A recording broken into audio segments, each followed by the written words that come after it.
Hey guys, in this video, I'll guide you through how to export video in Premiere Pro.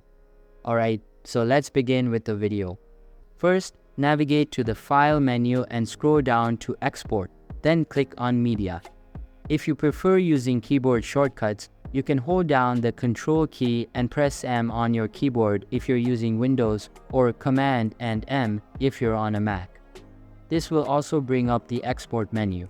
Now that the export menu is opened, make sure the format is set to H.264, which will save your file as an MP4 video, the most commonly used type. For the preset, select Match Source Adaptive High Bitrate. This will ensure that your video is exported with the highest quality.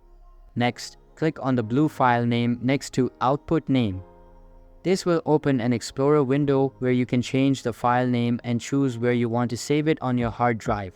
To further enhance the video quality, go to the Video section and under Basic Settings, check Render at Maximum Depth.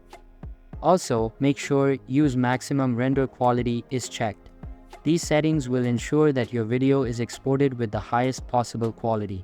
So that's basically how to export video in Premiere Pro. So that's for this video. If you find it helpful, consider subscribing and giving this big thumbs up. And I'll catch you in the next one. Thanks.